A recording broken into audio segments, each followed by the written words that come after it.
Every Friday night she shows up, a red dress, standing still at an abandoned train station. She says nothing, moves even less, as if she's waiting for a train that will never come. Nobody knows her name. Nobody knows why. But after 3 weeks of watching her, I uncovered something that still keeps me up at night. If you ever pass through the town of Ashbury in northern Pennsylvania, chances are you'll never stop. It's the kind of town that gets left out of maps. No malls, a handful of quiet streets, one coffee shop that closes at 3 p.m., and an old railway station that hasn't had regular service in years. But if you happen to be there on a Friday night at exactly 8:07 p.m., standing by the edge of that silent platform, you might see her, the girl in the red dress. No one knows her name. No one sees her arrive or leave. She just appears every Friday night, same place, same time. Near the faded sign that still says Platform B, locals have stopped asking questions. The old lady who sells cookies calls her the Red Ghost. Kids whisper she's cursed. Some think she's disturbed. Others believe she's the remnant of a tragedy that no one dares to talk about. She never speaks, never responds. And if anyone tries to come close, she turns away, not in fear, not in anger, just detached like she belongs to another time. I first heard about her from a Reddit post. I'm Jordan Hale, freelance journalist, the kind who chases stories that live on the fringes, too strange for newspapers, too quiet for headlines, but too human to ignore. The post had one grainy photo, a girl in red seen from a distance still as a statue. The caption read, "She comes every week. No one knows why. No one asks anymore." I saved the photo to my phone. 3 days later, I drove 7 hours to Ashbury. It was a Friday. Cold, raining. The sky felt heavier than usual, pressing down on sagging rooftops and empty sidewalks. Ashbury was stiller than I expected. No tourists, no noise, the kind of quiet that makes your own footsteps sound too loud. The station sat a mile outside town, a brick structure with foggy windows, rusting benches, and barely working lamps. Only 2 trains stopped here during the day. At night, it was completely abandoned. But at 8:05 p.m., as I stood under a flickering streetlight holding my recorder, she arrived. No footsteps, no car, no phone. Just the red dress, simple, a bit worn, but clean and pressed. Her hair loose, her face unpainted. The dim light caught her profile and made her seem unreal. I stayed back. I didn't want to break whatever spell I'd walked into. She stood still, silent. Her eyes didn't fix on anything. Not the track, not her feet, not the night. 15 minutes later, she turned and walked away. No sound, no glance back, as if she had never been there. I came back the next Friday, and the next. Every time it was the same. 8:07 p.m. exactly. She arrives, she stands, she leaves. At first I only observed. I noted everything, the shade of red, sometimes crimson, sometimes scarlet, sometimes fading to rust, the way she always stood slightly tilted to the right, the scuffed brown shoes that looked like they'd walked too many miles. On the fourth Friday, I stepped closer. 4 paces away, wind biting. My heart beat loud.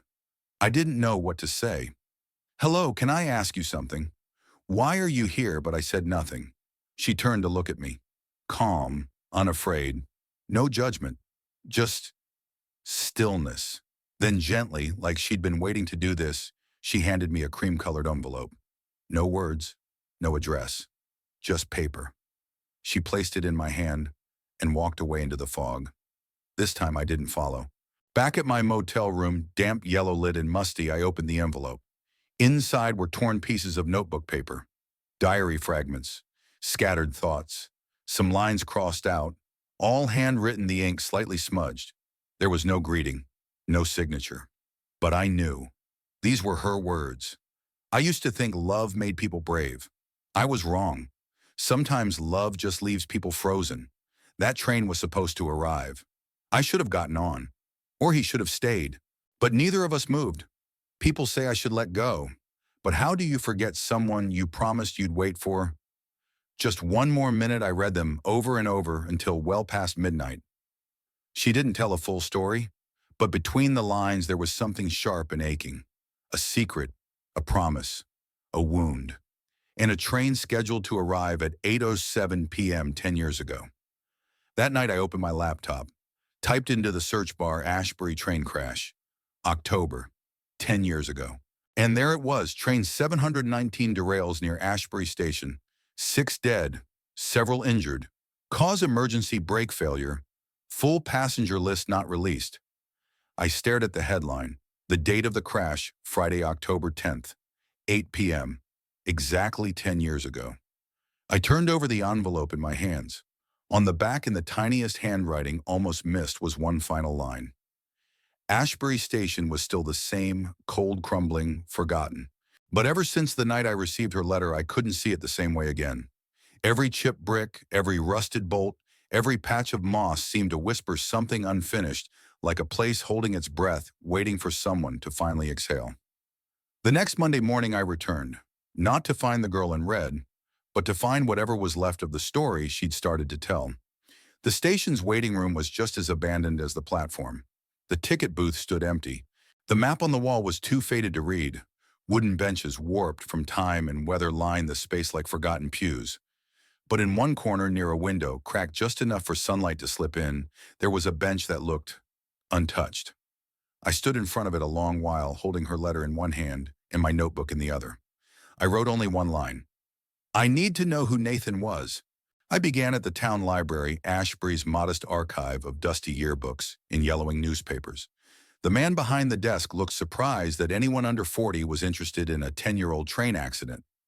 Not many folks bring that up anymore, he muttered, adjusting his glasses. Sad story. Got buried with everything else around here. I spent 3 hours combing through back issues, articles with grainy photos, headlines in bold, lists of names, but no mention of Amelia, and no Nathan on the list of the injured or dead. Then tucked inside the letters to the editor section of a post-crash issue, I found something that stopped me. There were names never released, people no one claimed, writers with nothing left to carry except their silence. Don't forget them. A survivor. My pen stopped. My chest tightened. Was Nathan one of the forgotten A passenger who vanished between news headlines and red tape? I visited the police station, then the local hospital archives. But everywhere I turned, I hit a wall. Records sealed. Too long ago. Not public information. That night I returned to the station again. This time not just with her letter, but with something else, a letter of my own. I didn't know if she would come, but I folded it neatly and placed it on the bench where she always stood. No demands, no questions. Just one line. I want to listen if you're willing to continue. The following Friday she returned, but instead of another envelope, she brought a photograph, black and white, slightly faded, worn around the edges. It was him, a boy no older than 17, leaning against a lamppost at the edge of a train platform, his shirt sleeves rolled up. A camera hung from his neck, a small backpack by his feet. He wasn't smiling, but his eyes held something raw and real. On the back of the photo, in delicate cursive, just one line, "This was him, the only photo I have left." I held it for a long time. The image felt heavy in my hands, heavier than paper should ever feel. And in that moment, the question that had been circling my mind finally took shape. If this was the boy she loved, what really happened that night? I dug deeper. Old photography shops, film labs, the kind of places that still used developer fluid and knew the smell of fixer. I was hunting for negatives, the original rolls of film. It was a long shot, but I got lucky. One shop run by a quiet woman in her 60s still kept unclaimed negatives in storage. She showed me the logbook from 2013. There, under a page dated just days before the crash, Nathan W., 1 roll, 24 exposures, never picked up. She handed me the envelope. Dusty, yellowed, sealed with tape. Inside a stack of black and white prints. I flipped through them slowly. Photo 1, the station at sunset. Photo 4, a group of students walking past. Photo 8, a close-up of a clock frozen at 8:07. Photo 13, Amelia, sitting on a bench, eyes closed, a train ticket in her hand. Photo 17, Amelia again, sleeping, alone. Photo 24, Nathan, captured in the distance, standing just far enough behind her that she couldn't see, facing her, looking at her, and walking away. In the bottom right corner, faint handwriting in pencil. She deserves a future, even if it's not with me. I sat in my car with the photo on my lap, the world outside blurred by rain. It was all clear now. Nathan hadn't boarded the train. He hadn't died. He had stood behind the girl he loved, watched her fall asleep on a bench, and chosen to walk away.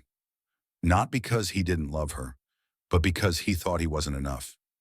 That Friday, I returned to the station with just one goal: to give her the truth. I left the photo on the bench, along with a copy of Nathan's college application letter, one I'd found through the photography school in Baltimore, where he'd applied. In it, he'd written, "I don't know if I deserve a future in photography, but someone once believed I might. If I get in, it's because she believed in me." At the bottom of my note, I wrote, "He didn't leave because he stopped loving you. He left because he thought you deserved better." The sky that night wept, and for the first time in 10 years, she didn't stand. She sat, she read, she looked, and then quietly, beautifully, she cried. No words, no performance, just the sound of healing finally allowed to exist. A week later, I returned. The bench was empty. She was gone. But on the message board beside the platform where Rusty Nails once held weathered schedules, there was a note folded carefully and pinned with care. It read, "Thank you for helping me stop waiting. The train isn't coming anymore, but I'm finally moving. They say unfinished stories haunt the living more than death ever could." And for Jordan, this one had sunk deep into his bones. He sat at the only cafe still open in Ashbury, flipping through his notebook. Scattered entries, quotes from Amelia's letters, timestamps, old photos Nathan had taken now, formed a kind of fractured timeline. A skeleton of something deeply human, yet still missing one vital piece. What exactly happened that night? To understand the girl who waited, Jordan knew he had to go back. Not just 10 years into the past, but into the hearts of two kids who once stood at the crossroad of love and fear. He started with Ashbury High School's archives. The school's assistant librarian, a retired teacher, was kind enough to grant access to a dusty yearbook shelf. There in the 2013 edition, he found her Amelia West, Senior, Vice President of Student Council, 4.0 GPA, the kind of girl who was always expected to succeed. A few pages later, he found Nathan West. He wasn't smiling. His eyes weren't looking at the camera. His quote printed under his name read, "No one really listens, so I learned to speak in light." Nathan had transferred to Ashbury in his junior year, shortly after his mother died in a car crash. His father had passed long ago. He lived with an aunt, a biology teacher at the school. He was quiet, faded into hallways. Most didn't remember his name, but he was often seen alone after school, sitting on the back steps with a vintage film camera in his lap. And one fall afternoon, that was where Amelia found him. The girl everyone saw, the boy no one did. She wasn't trying to talk to him, just looking for a place less crowded. But she noticed he was different, not in the way he spoke, he barely did, but in how he saw. His photos weren't the usual yearbook poses. They were honest, raw, the creased smile of a tired teacher, a single leaf caught midair, the way a hallway looked when emptied of students but full of sunlight. Once he captured a photo of Amelia asleep in the library. When she found out, she said, "You should delete that." He answered softly, "I won't, because it's the first time I saw you without your armor on." From then on, they shared more space. Not publicly. No dramatic hallway moments, just secret notes folded into textbooks. Hours spent in the dark room watching negatives fade into life. She called him the boy who sees. He called her the girl who listens without noise. With Nathan, she didn't have to be exceptional. She could just be. And Nathan, he didn't need a future as long as someone finally saw he was already enough. Late in September, Nathan told her, "I'm leaving. I found a small scholarship in Baltimore. Photography school. It's not much, but maybe enough." She was quiet. Then asked, "Are you going alone?" He didn't answer right away. Just handed her a train ticket, 8:07 p.m. Friday, October 10th, Ashbury Station. "I'll wait on the platform. If you're not there, I'll go. But if you come, we leave together." She didn't tell anyone, didn't pack a bag, but she knew what she'd do. That afternoon, she wore the red dress Nathan once said looked like sunset when it's shy. She folded a letter, put it in her bag, and walked alone to the station. It was cold. The air carried more than just wind, it carried something about to change. She arrived early, sat on the wooden bench, held the ticket tight. At some point she dozed off, just a few minutes. When she woke, the platform was empty. Smoke, yelling, sirens. The train had derailed just 1 mile beyond the station. Nathan wasn't in the casualty list. His name was never mentioned. Police didn't release every passenger name. No one confirmed he was there. But he was gone. Just gone. She never left Ashbury. Didn't go to college. Didn't talk about the crash. Didn't speak Nathan's name. Every Friday night at 8:07 p.m., she returned to the bench. The same dress. The same silence. Not because she believed he would return, but because she didn't know if he ever left. Maybe she'd missed him by minutes. Maybe she should have said something more. Maybe, just maybe, he got on the train and never forgave her for not joining him. Or maybe she'd let him down. When Jordan came, she didn't plan to open up. But something in the way he waited, just like she did, made her feel safe. She began to write again. Not full stories, just fragments. And as the words spilled out, she realized she didn't need Nathan to come back. She just needed someone, anyone, to understand why she'd waited so long. That night back at his motel, Jordan opened his journal and wrote, "First loves don't always end in goodbyes. Sometimes they end in someone walking away and someone else never moving again." And he finally understood. Amelia's story had never been about a missing boy. It was about a girl who lost her way in a single moment of silence and stayed behind, hoping the platform would give her permission to forgive herself. People say the truth sets you free, but some truths don't bring light. They simply pull back the curtain so we no longer have to imagine what might have been. And for Jordan, he was about to walk into that shadow. After hearing everything, the diary fragments, Nathan's last photo, the high school archives, Jordan finally had a skeleton of what had happened. But he was still missing the spine of it all. Did Nathan ever board that train? He started once again at Ashbury Station, not to look for Amelia, but to find something cold and factual. Something that didn't feel or hope or wonder. Security footage.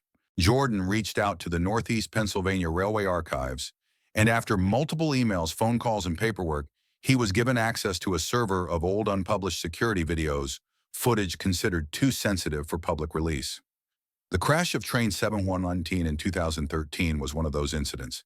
He sat in a dark viewing room, a small monitor in front of him. The feed was grainy, time-stamped, still. He clicked play, October 10, 2013, 7:59 p.m., Ashbury Station, a wide-angle shot. The platform was quiet, empty except for one figure, Amelia, sitting on a bench, a small bag next to her. Red dress, still. 8:02 p.m. Another figure appeared, stepping into the frame from the far left. Nathan. White shirt, rolled sleeves, a camera slung across his chest. No backpack, no luggage. He saw her. She was asleep. He didn't move forward. He stood, just watched. And then he turned around and walked away.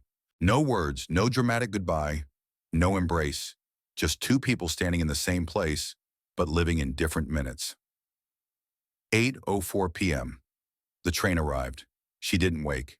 8:07 p.m. The train left, and 1 mile later, derailed. Nathan was never on board. Jordan paused the video. His throat closed up. The kind of heartbreak in that moment wasn't loud. It wasn't cinematic. It was the quiet kind. The kind that whispers, "I loved you, but I didn't know how to stay." He printed the still frame. Nathan standing just behind Amelia. Watching, wanting, leaving. And then Jordan drove.